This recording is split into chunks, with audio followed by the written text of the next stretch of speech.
Fala pessoal, tudo bem? Vitor Aguiar falando, começando mais um podcast Touros e Ursos. Pois é, você pode estar estreando, mas nossa, hoje na sexta-feira, episódio novo do podcast, mas as circunstâncias pedem que a gente tenha esse capítulo especial, afinal de contas, no domingo a gente teve o primeiro turno das eleições presidenciais aqui no Brasil, uma eleição cheia de surpresas, e claro, a gente está abrindo uma exceção e fazendo o podcast hoje, segunda-feira, dia 3, logo depois do resultado, né, das eleições aqui, quase 100% das urnas apuradas no país. Então a gente já vai fazer um comentário sobre como foi esta eleição e, claro, qual que tem sido a reação, os desdobramentos para os mercados e para os seus investimentos. Hoje comigo, time titular do podcast Touros e Ursos, estou acompanhado do Vinícius Pinheiro e da Júlia Vilchen, meus colegas aqui de redação. Fala, Vini, tudo bom? Como é que você está? Fala, Vitor. Fala, Júlia.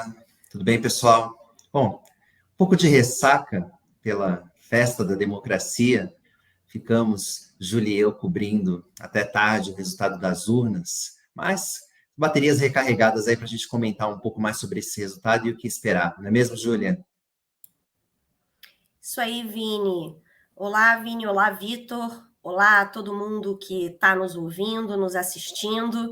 A gente ficou aqui até tarde, nesse domingo aí de eleição, cobrindo os resultados aí, tanto nacionalmente quanto nos estados. E agora vamos comentar aí um pouco do que a gente observou aí nessas eleições.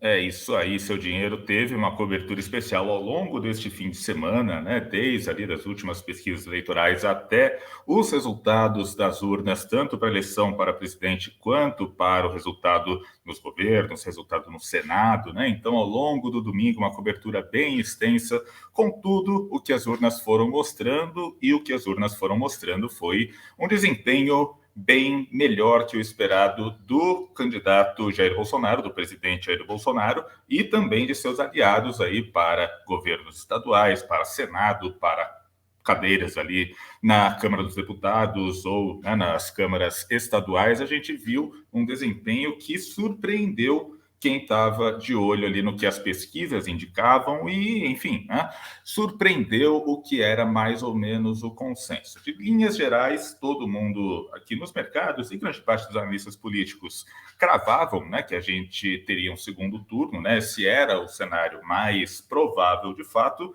E quando a gente olha para o desempenho do Lula, Lula venceu este primeiro turno, teve mais votos, ficou aí com 48,4% dos votos válidos, o que é mais ou menos dentro da margem de erro, né? A maior parte das pesquisas, né, principalmente IPEC e Datafolha, colocava o Lula ali com 50% ou 51%, com 2 pontos de margem de erro, portanto, 48,4%, a gente pode dizer que sim, ok, resultado ficou dentro do que era esperado. O que não ficou dentro do esperado foi o desempenho do Jair Bolsonaro. Ele teve, sim, uma performance bem mais forte do que qualquer pesquisa estava indicando, né? A gente viu o Bolsonaro ficando com 43,2% dos votos válidos. Então, de fato, aí um desempenho 7 pontos, 8 pontos, 9 pontos acima do que as pesquisas mostravam, o que mostra, né, a força ainda do bolsonarismo no Brasil. E a gente teve desempenhos surpreendentes do Bolsonaro e dos seus apoiadores nos estados, enfim, os mais diversos tipos de cargo, né? Eu acho que o destaque ficou com o estado de São Paulo, né? As pesquisas davam aí uma vitória do Lula aqui em São Paulo, e na verdade o Bolsonaro venceu aqui no estado, e o candidato do Bolsonaro ao governo de São Paulo, Tarcísio de Freitas, ele terminou o primeiro turno em primeiro lugar. As pesquisas todas apontavam para o Haddad em primeiro lugar, Tarcísio em segundo, Rodrigo Garcia em terceiro, e o Tarcísio ele terminou em primeiro com uma certa vantagem. Além disso, aqui para o Senado de São Paulo, a gente teve sim o candidato do Bolsonaro, né, o astronauta Marcos Pontes, ele conseguindo a cadeira para o Senado, ficando à frente do Márcio França, que ao longo de toda a campanha mostrava-se aí como primeiro e com certo favoritismo, com uma certa folga nas pesquisas eleitorais. Ao longo do país, a gente também teve muitos apoiadores do presidente Jair Bolsonaro conseguindo ser eleitos, né? A gente tem, por exemplo, o Onyx Lorenzoni, né, liderando a corrida para o governo no Rio Grande do Sul, ficando à frente de Eduardo Leite. A gente teve o general Mourão conseguindo uma cadeira para o Senado. Na Câmara dos Deputados, a gente tem aí uma série de ex-ministros, né, conseguindo também os seus cargos. E, enfim, né, em muitos outros estados, Romeu Zema foi reeleito em primeiro turno em Minas Gerais, Cláudio Castro também eleito em primeiro turno no Rio de Janeiro, que mostra de fato que a gente teve sim uma surpresa no que diz respeito ao grupo bolsonarista. Indo para números específicos aqui, Lula fechou o primeiro turno com 57.258.000 votos, e Bolsonaro teve aí 51.071.071 votos, portanto, uma diferença de mais um pouquinho acima de 6 milhões de votos para o petista. Ele chega ao segundo turno com vantagem, 6 milhões é sim um número considerável, mas, claro, a gente vê que o Bolsonaro chega com uma força, com um momento muito maior do que se imaginava. Bom, dito isso, vou querer ouvir aqui os meus colegas a respeito do resultado, né, do que as urnas mostraram aqui em relação ao desempenho dos candidatos. Né? Bolsonaro, Lula, terceira via, né, algum resultado estadual que tenha chamado a atenção, começando pelo Vini. Vini e Júlia estavam ontem na apuração, portanto, mais do que ninguém, eles têm autoridade para falar um pouco sobre isso, foram acompanhando em tempo real as surpresas que foram acontecendo. Vini, diz aí para a gente, né, qual que é a sua avaliação a respeito dos números do primeiro turno? Vitor, já desde ontem à noite a gente acompanhou pela televisão uma série de análises sobre os resultados, principalmente a surpresa que foi a votação do presidente Jair Bolsonaro, mas eu entendo que teve um aspecto que foi pouco mencionado e que eu entendo que fez bastante diferença na votação e que acabou não sendo captado pelas pesquisas, que foi a economia. A economia é muito importante para decidir resultado de eleição e eu entendo que ela teve um papel importante para essa disparada do Bolsonaro, além de todos os fatores, é claro, que já foram colocados amplamente nessas discussões, né, o voto ali mais envergonhado de algumas pessoas, o fato também ali de alguns rincões bolsonaristas talvez não estarem sendo devidamente cobertos pelas pesquisas, mas a gente tem também, além disso, o resultado, indicadores favoráveis da economia, a gente vem observando, e quem acompanha a gente aqui no podcast já viu a gente comentando vários desses dados econômicos. A gente teve, por exemplo, o PIB do segundo trimestre, que veio acima do esperado, a gente tem números de desemprego em queda, a inflação dando um alívio nos últimos meses, e além, é claro, de medidas como o Auxílio Brasil, que teve o seu reajuste agora aí para R$600. As pesquisas não vinham captando o Bolsonaro ganhando preferência nas intenções de voto com essas medidas, mas eu entendo que elas acabaram, sim, sendo bastante importantes para ele dar essa acelerada no final. Por fim, a campanha do voto útil que o PT pregou, tentando tirar votos ali, principalmente do Ciro Gomes, para tentar eleger o ex-presidente Lula diretamente no primeiro turno, eu também entendo que acabou ajudando um pouco o Bolsonaro, né? Por outro lado, os eleitores ali que estavam em dúvida sobre votar ou não, provavelmente não gostariam de votar no Bolsonaro no primeiro turno, gostariam de uma outra opção, mas também não queriam o PT. Esse antipetismo falou mais alto para essa parcela do público e também ajudou na votação acima do esperado do Bolsonaro no primeiro turno. Quanto ao Lula, entendo que ele não cometeu grandes erros na campanha, acho que ele foi bem ao formar uma grande aliança, acho que vencer no primeiro turno seria difícil mesmo, o PT ainda tem uma rejeição muito alta no país, que eu acho ali só teve um erro, acho que de parte da militância, a Júlia talvez vai concordar comigo, rotulando muitas vezes ali de fascista, pessoas que não aderissem imediatamente ao voto no Lula, acho que isso acabou criando uma antipatia desnecessária, mas eu entendo que foi apenas de uma parte da militância. De uma maneira geral, eu entendo que a campanha do Lula foi bem sucedida até o momento, embora não tenha conseguido vencer no primeiro turno. E quanto à terceira via, rapidamente aqui, eu vejo Simone Tebet saindo maior do que entrou nessas eleições. A votação da senadora da candidata do MDB provavelmente seria maior se não fosse a polarização que tomou conta do país e essa campanha pelo voto útil. E, por fim, o Ciro como a grande decepção. A gente já tinha falado nos podcasts, logo no começo da campanha, que a gente não estava entendendo muito bem para onde que o Ciro ia, o que essa campanha dele, para onde ele queria, qual era exatamente a mensagem que ele queria passar. Eu acho que ficou muito confuso, ele tentou fazer essa polarização com o PT, acho que não foi bem sucedida, acho que acabou tirando votos dele e não atraiu novos seguidores. Acho que o Ciro foi quem cometeu mais erros aí durante o primeiro turno da campanha, mas agora eleição nova, daqui a 28 dias a gente vai saber aí qual vai ser o resultado das urnas. E você, Júlia, o que você achou?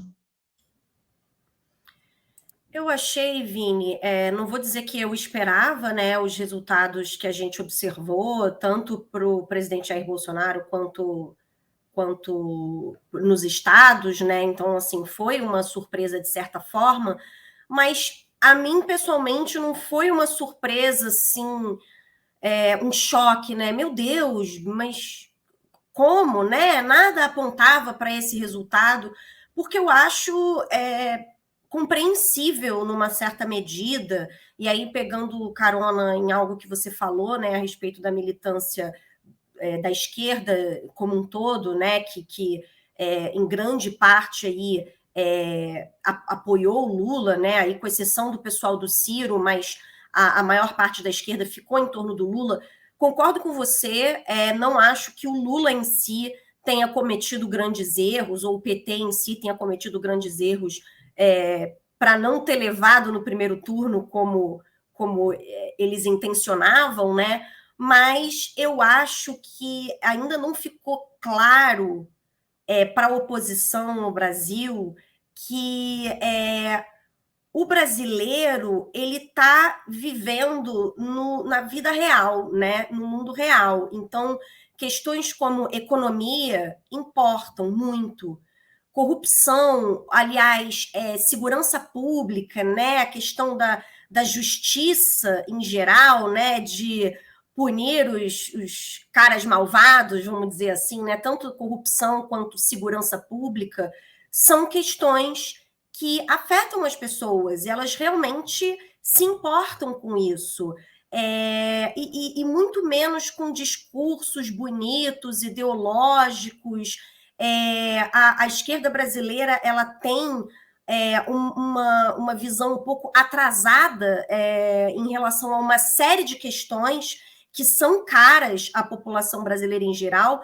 A economia é uma delas, eu acho que a gente pode falar aqui no podcast com mais propriedade, né, em relação à economia até, e eu acho que a oposição, portanto, falha em observar isso, em ver que precisa se modernizar um pouco também e caminhar mais para o centro, né? E a gente viu até uma polarização ainda mais absurda nos resultados dos estados, como se fosse assim, uma rejeição. Talvez o brasileiro não esteja tão à direita assim, mas ele está rejeitando uma esquerda que está esticando demais a corda, né? Puxando demais para a esquerda. Então, eu acho que sim, não contribuiu em nada para reduzir essa polarização do país.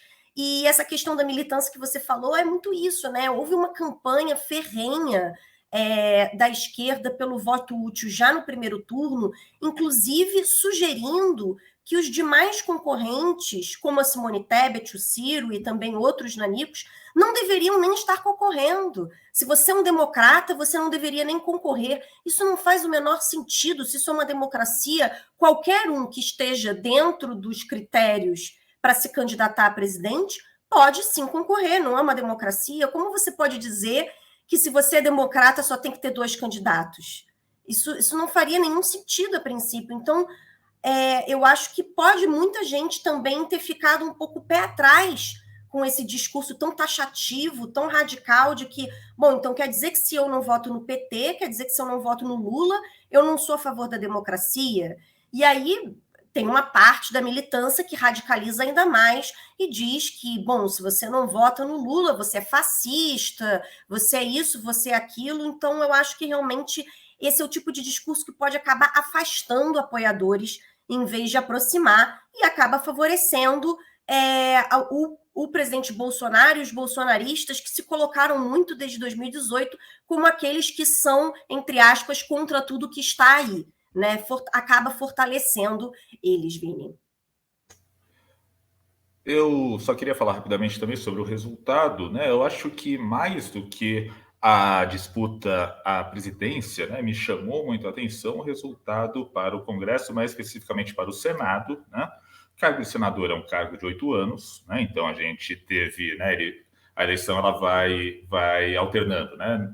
Numa eleição você era de 2, na outra 1, 2 e 1, e é um cargo de 8 anos, né? E a gente vê que muitos aliados do presidente Bolsonaro foram eleitos agora nesta eleição, incluindo, né, o Marcos Pontes aqui para o São Paulo, a gente teve o General Mourão, enfim, muitos outros estados também, a gente teve lideranças bolsonaristas ou pessoas que são mais ou menos alinhadas com o bolsonarismo, conseguindo cargos ao Senado. Portanto, agora você tem, né, tanto na Câmara quanto no Senado, né, uma composição que é muito mais à direita e que, portanto, é muito mais alinhada ideologicamente ao Bolsonaro, o que para um eventual segundo governo Bolsonaro, né, facilitaria a passagem aí de determinados temas, de determinadas votações, e para o caso de vitória do Lula também dificultaria a aprovação de pautas e a aprovação de temas que, enfim, tenham um viés mais à esquerda ou talvez um viés econômico que, enfim, não seja o desejado pela composição atual do Congresso, né? Então, me parece que as eleições para o Senado, especificamente, têm uma importância bastante grande, né? Porque, enfim, o Senado, né, enquanto a casa, né, que teoricamente tem uma importância maior, né? As votações primeiro são na Câmara, depois do Senado, eventualmente voltam para a Câmara se tiver alguma mudança nos textos, né? O Senado, por ser uma casa menor, por ser um cargo de prestígio maior, né? Me parece que ter, né, essa inclinação mais à direita no Senado é uma mudança importante na polarização e no jogo político ali, na composição do poder ali da Câmara, tá certo? Queria ouvir rapidamente de vocês dois, né, o que a gente pode esperar tanto do Lula quanto do Bolsonaro, né, porque, enfim, os dois agora vão para o segundo turno. Lula, né, em termos numéricos, tem uma vantagem aí de mais ou menos 6 milhões de votos em relação ao Bolsonaro quando a gente olha aqui o resultado do primeiro turno, e a gente vai ter agora, né, algumas semanas de campanha. A gente vai esperar novamente aí as manifestações dos candidatos que foram derrotados, principalmente Simone Tebet e Ciro Gomes, né?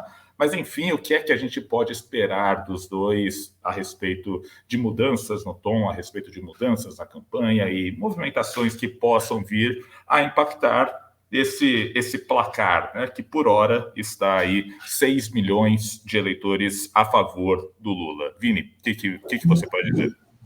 Vou começar pelo Lula, porque ele continua sendo o franco favorito para vencer as eleições. Precisa de 2 milhões de votos, precisa talvez ali convencer um quarto dos eleitores da Simone Tebet e do Ciro no primeiro turno a votar nele, ou seja, é uma missão mais fácil, com 2 pontos percentuais de liquidar a fatura já no primeiro turno. Agora, como estratégia, o Lula dessa vez vai ter que dizer o que ele vai fazer se ele for eleito, porque ele, na minha opinião, de maneira acertada, tá? Que não é uma crítica à estratégia, mas o Lula não disse, né? Eu não sei o que vai ser o governo Lula até agora, né? A gente correu aí, havia a possibilidade de a gente eleger um presidente da República sem saber o que ele ia fazer, né? O Lula todas as vezes basicamente colocou aquela carta de que a garantia sou eu, né? Assim, eu já fiz, no meu governo eu baixei a inflação, a economia cresceu, o desemprego baixou, basicamente ele trouxe aí o cartão de visitas das gestões passadas dele, mas disse muito pouco sobre o que ele pretende fazer, principalmente na economia. Então, inclusive, as mensagens foram muito dúbias nesse sentido. Por um lado, ele criou esse amplo arco de alianças que indica um governo mais ao centro, mas, por outro lado, em vários discursos, ele colocou questões como reverter privatizações de algumas estatais, particularmente ali da Eletrobras, que acabou de acontecer. A gente viu também ali pontos da reforma trabalhista que foram questionados. Acho que agora o Lula vai ser um pouco mais cobrado do que ele efetivamente vai fazer caso seja eleito. E acho que ele precisa mostrar isso de uma maneira mais clara. Do ponto de vista político, tem que tentar uma articulação aí nos bastidores. Acho que o PT já vem fazendo isso bem, mas para tentar trazer o Ciro e a Simone para o mesmo palanque dele agora no segundo turno. Quanto ao Bolsonaro, acho que vou falar pouco, porque acho que ele já disse bastante do que ele vai fazer na entrevista que ele concedeu ontem à noite, logo depois do resultado. Vou lembrar aqui que foi o único que concedeu entrevista para os jornalistas ontem à noite, foi o Bolsonaro, acusado muitas vezes de ser o menos democrático dos candidatos, mas daquele jeito dele lá, daquele jeitão dele, dando umas patadas aqui e ali nos jornalistas, ele foi o único que falou com a imprensa. E nessa coletiva, ele acabou dando um pouco da linha do que vai ser o segundo turno dele. Vai falar muito sobre economia, acho que captando esse espírito que a gente comentou aqui, de que isso foi importante para a reação dele nas últimas semanas aqui da campanha eleitoral, e também a pauta de costumes, vai tentar aí, pelo que eu entendi, demonizar ainda mais o PT nessa questão da pauta de costumes. Não sei se vai dar certo esse último lado, porque eu acho que ele precisa atrair um pouco mais, ele precisa também vir um pouco mais ao centro. Não sei também se essa é a estratégia correta, mas me parece que é o que ele vai fazer. Para mim, o fiel da balança para o Jair Bolsonaro atende pelo nome de Romeu Zema, governador de Minas Gerais, eleito em primeiro turno do Partido Novo. Ele ficou neutro, né, procurou se desvincular do Bolsonaro no primeiro turno, mas ele já disse que não vota no PT, né, não vai fazer campanha para o PT no segundo turno. O desafio do Bolsonaro é tentar trazer o Zema para o palanque dele no segundo turno. Você, Júlia, qual a tua expectativa? Eu não tenho muito a acrescentar, Vini, ao que você disse. Realmente, essas indicações foram as que o Bolsonaro já deu, né? Em relação ao Zema, tem a questão de que o Lula foi bastante votado em Minas Gerais, né? Então, como vai ficar aí essa situação ainda é uma incógnita, né? Se o Bolsonaro vai conseguir trazer o Zema realmente para o lado dele, ou se o Zema vai acabar ficando neutro no segundo turno, se é que isso é possível. Mas, assim, ele já levou o governo do Estado, né? Então, para o Zema não faz mais tanta diferença nesse sentido. Agora, o Lula, os dois, né? Na verdade, eu acho que eles vão ter que caminhar um pouco mais para o centro, né? O Bolsonaro, talvez, nas questões de costumes, e o Lula, talvez, na questão da economia, porque eu acho que esses são os pontos da campanha dos dois que mais escandalizam quem está do outro lado, né? Ou até quem está no centro mesmo, né? Que agora vai ter que decidir entre um ou outro. Às vezes pode concordar com alguns pontos do Bolsonaro, mas se escandalizar com as pautas de costumes, concordar com alguns pontos do Lula e se escandalizar com a visão que ele tem para a economia. Então, eu acho que para conquistar aí os que anularam ou que votaram em outros candidatos, eles vão ter que fazer esse movimento mais conciliador, e até o Lula mais talvez do que o Bolsonaro, porque o Lula, se eleito, ele vai ter um congresso difícil aí para governar, né? Então, ele vai ter que caminhar para o centro, não só na campanha do segundo turno, como, se eleito, pelos próximos 4 anos também, Vitor. Só para fechar aqui o assunto primeiro turno, queria falar rapidamente da reação dos mercados, né, ao resultado aqui das eleições neste primeiro turno. Quando a gente olha aqui para os ativos domésticos, né, de fato, dá a entender que a reação do mercado é amplamente positiva. A gente tem o Ibovespa subindo aí mais de 4% agora neste início de tarde de segunda-feira, 3 de outubro. A gente tem o dólar em queda bastante intensa, a curva de juros fechando, e a gente tem algumas ações aí subindo mais de 10% nessa segunda-feira.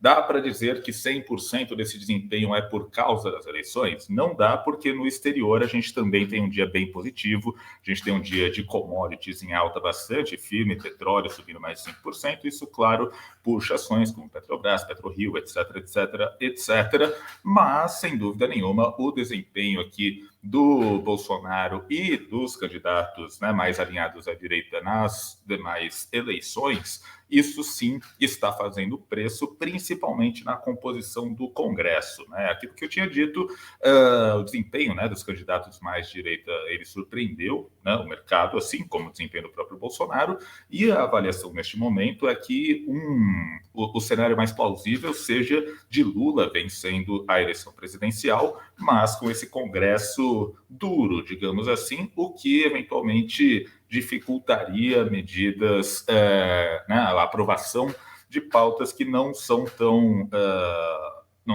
aguardadas pelo mercado, pautas do governo PT, seriam barradas aí no Congresso, pela Câmara ou pelo Senado. Portanto, a gente teria, entre aspas, uma moderação, uma automoderação dos poderes, e isso tem feito bastante preço. Além disso, quando a gente olha aqui para o desempenho das ações, dá para ver que algumas ações específicas, elas estão tendo um desempenho aí que chama muito a atenção.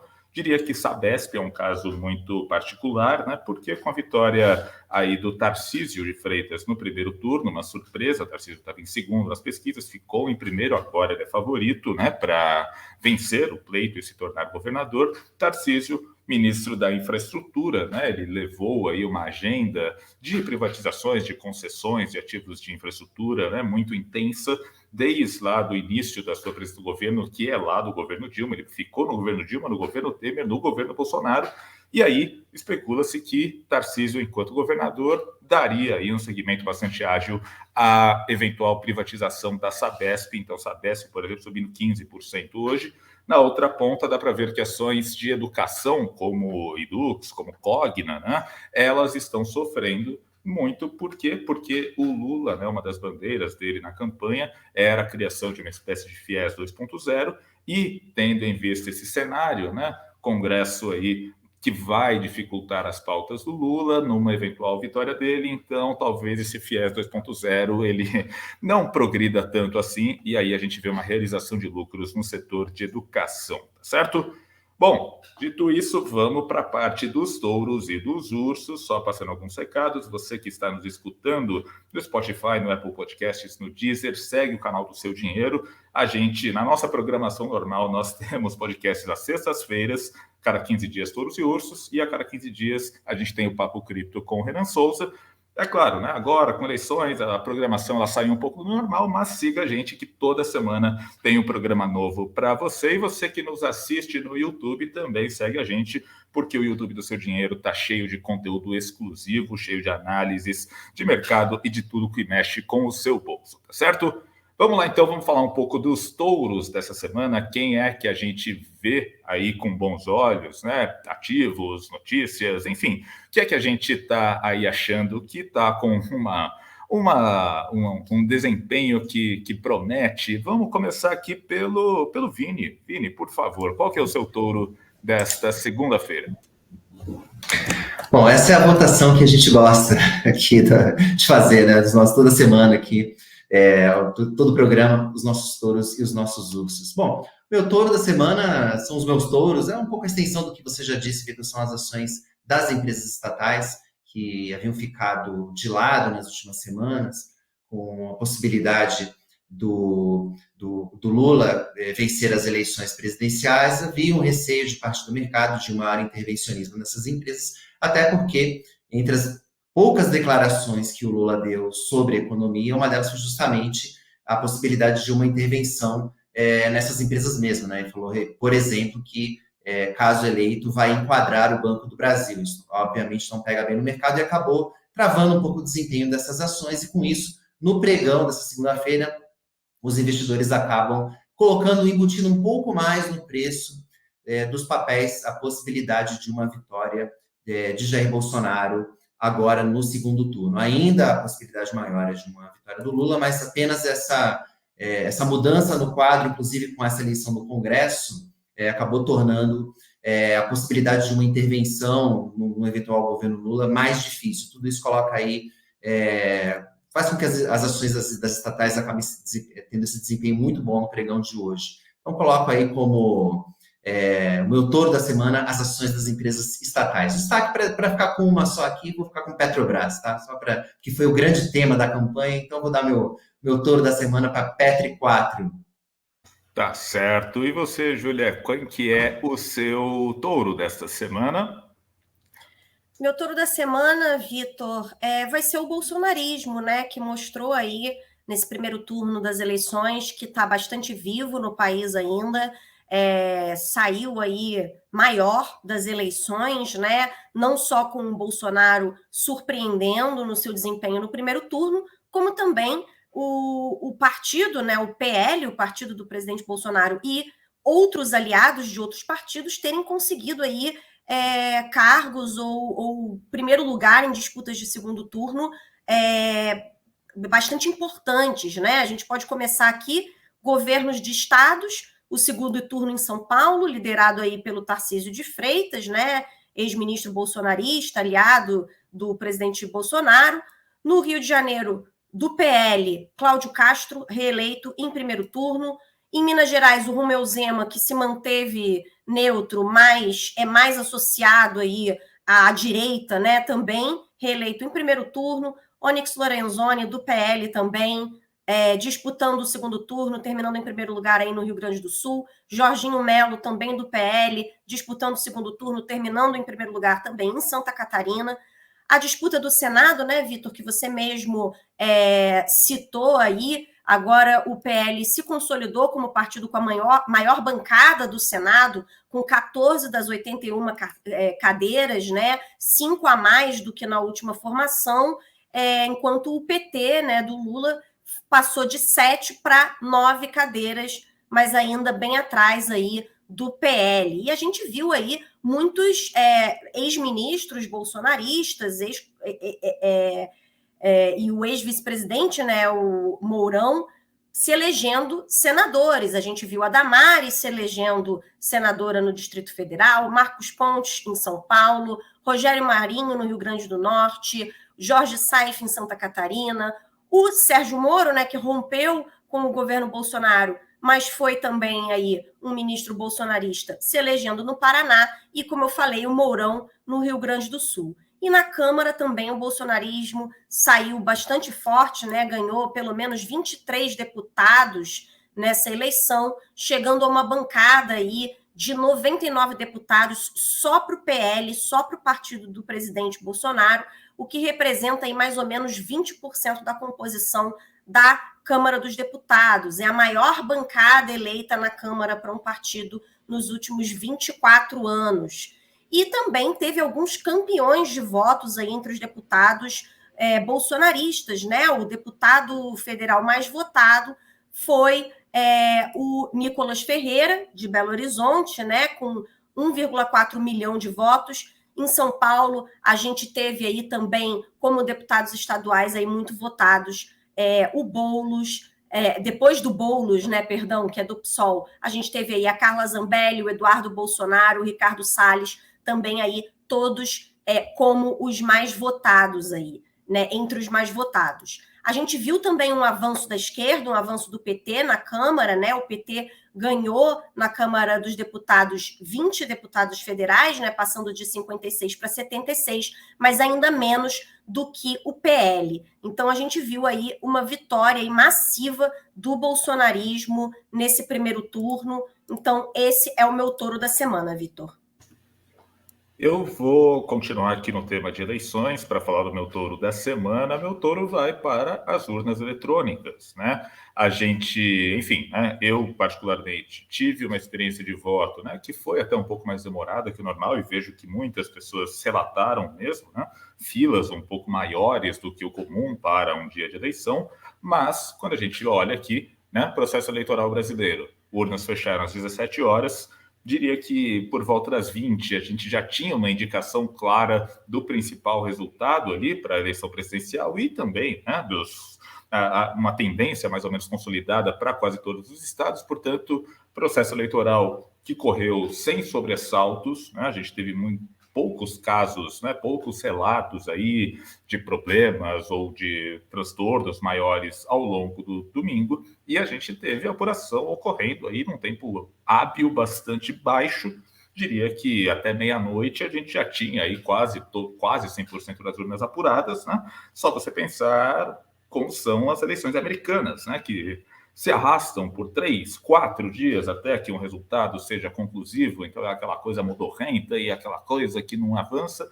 Aqui a gente vê as urnas eletrônicas mostrando-se seguras, né, conforme, né, já era sabido, e um processo de apuração de votos também bastante ágil. Portanto, a gente já está aqui na segunda-feira falando do resultado e falando também do que esperar para o segundo turno, para presidente e para os estados que têm aí uma definição em segundo turno ainda. Isso tudo graças aí à segurança e agilidade das urnas eletrônicas, tá certo?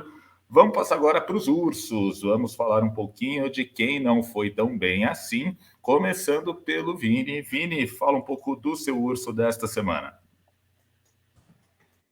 O prêmio de urso da semana, para manter aqui a pauta em eleições e política, meu urso vai para o PSDB.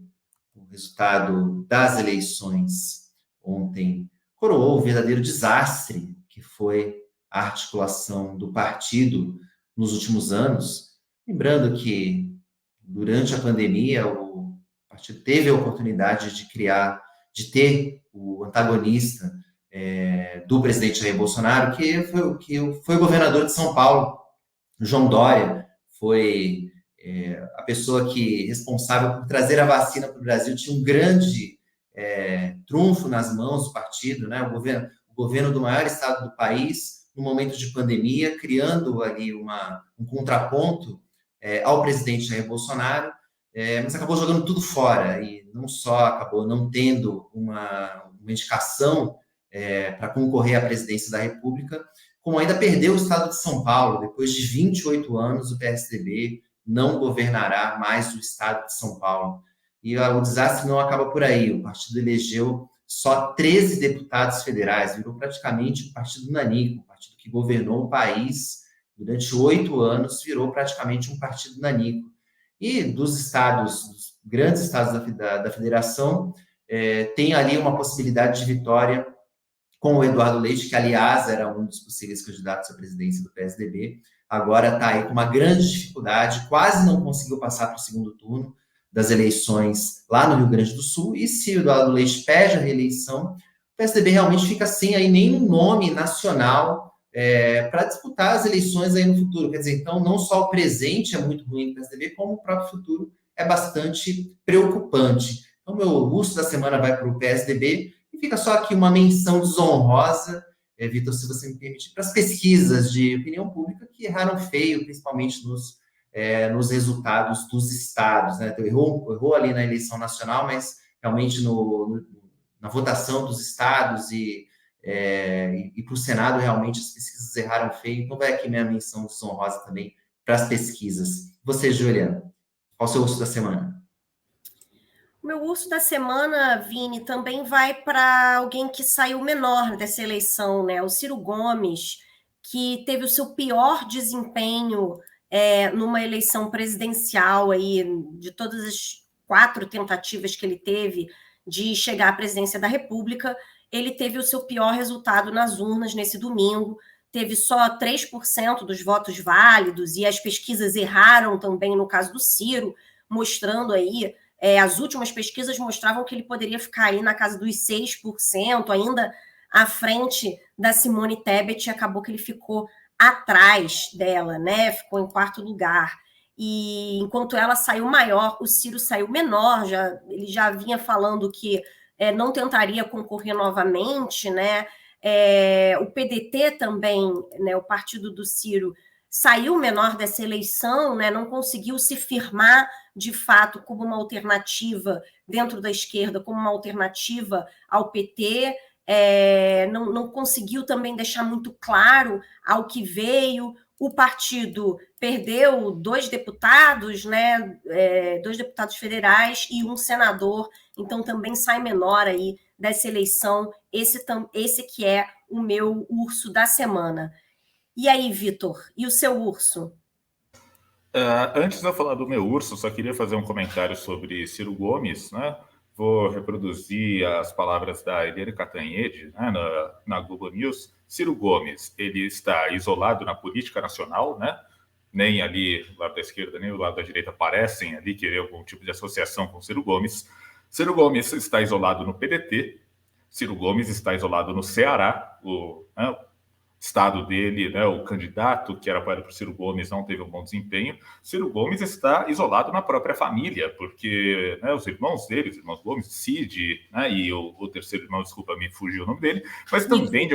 Isso, eles também romperam, né, com o Ciro Gomes. Então, sabe, me parece que ele meio que né, foi escanteado e eu realmente não sei quais tipos de próximos passos ele pode dar no sentido da carreira política dele. Bom, dito isso, para o urso da semana, eu quis fugir um pouco aqui de política só para não ficar aqui 100% falando, né, de eleições, e fui um pouco mais para a minha área, que é a parte de empresas, né?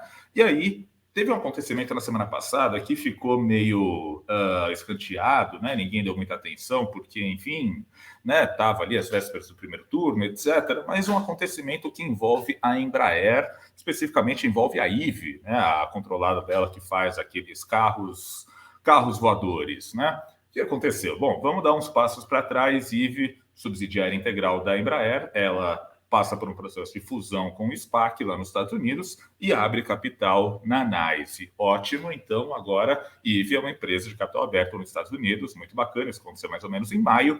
A Embraer ela ainda continua dona aí de mais ou menos 90% do capital da IVE, mas IVE está lá, beleza, empresa aberta, ótimo, você pode comprar ações da IVE, muito bacana, muito legal. O que acontece? A IVE, ela detectou uma inconsistência contábil no balanço do segundo trimestre. E assim, é um negócio bastante técnico que tem a ver com bônus de subscrição ali por causa da fusão com a SPAC e por causa da abertura de capital. Enfim, não convém perder muito tempo falando sobre isso, mas a questão é que se detectou essa inconsistência contábil e isso pode trazer um impacto aí de quase 90 milhões de dólares na linha de despesas da IVE. E aí, né, além disso, eu acho que, além, né, de todo esse problema, que veja, né, nada adequado que isso tenha acontecido, eu acho que existe um agravante que é primeiro balanço da IVE, né, enquanto companhia aberta, afinal de contas ela abriu capital em maio, portanto, no primeiro balanço já tem assim um problema que não é nada agradável, né, 90 milhões na linha de despesas no caixa, e claro, isso respinga na Embraer, porque a Embraer é dona de 90% da IVE, e aí também vai ter um impacto no caixa de aí cerca de 80 milhões de dólares para a Embraer. Impacto no caixa, portanto, né, isso vai ser jogado ali numa despesa extraordinária na parte de despesas financeiras, vai ser algum efeito considerado não sazonal, não recorrente, etc, etc, etc. Não mexe com o caixa mesmo, né, do dia a dia da empresa, mas, é claro, é um problema assim, uma destruição de valor para os acionistas e, claro, uma coisa que mexe um pouco com a confiança na tese de investimento. Lembrando, né, a IVE ela é uma empresa ainda em fase pré-operacional, ela é quase uma startup, ela não tem receita propriamente dito, ela fecha contratos, mas ela não vendeu nenhum carro voador até agora. Se você olhar para o céu agora, não vai ter, eu espero que não tenha nenhum carro voando por aqui. Então, sabe, é uma coisa meio que pega mal, né? Pega mal. E é claro, né? Uma empresa que ainda está numa fase pré-operacional, você precisa ter confiança e isso mina um pouco a confiança na tese de investimento. Isso respinga sim na Embraer. Portanto, Embraer, o meu urso desta semana. Bom, dito isso, ponto final aqui no podcast Touros e Ursos especial pós primeiro turno, hoje segunda-feira, dia 3 de outubro. Eu agradeço demais a participação do Vinícius Pinheiro neste programa aqui fora da nossa agenda comum, mas que, claro, né, a gente em cima do lance teve que comentar tudo o que aconteceu neste domingo, né, Vini? Brigadão. É isso aí, valeu, Vitor, valeu, Júlia, todos que estão ouvindo, assistindo a gente, e vamos preparar aí já para a próxima balada da democracia aí, marcada para o final desse mês de outubro. É isso aí, fim do mês tem o segundo turno e então a gente vai ter aí, né, mais novidades no fronte político e, claro, mais novidades para o seu dinheiro. A gente vai estar acompanhando tudo muito de perto. Júlia, super obrigado por estar conosco nesta segunda. Obrigada, Vitor. Obrigada, Vini. Obrigada a todos que nos ouviram e nos assistiram. Um abraço. Eu sou o Vitor Aguiar, agradeço demais você que nos ouve, que nos assiste, e convido vocês a ficarem de olho aqui no nosso canal, tanto nos tocadores de podcast quanto no YouTube. A gente sempre tem um conteúdo novo para vocês aí, e também nas nossas redes sociais e lá no seudinheiro.com, tá certo? Gente, muito obrigado, um abraço e até a próxima.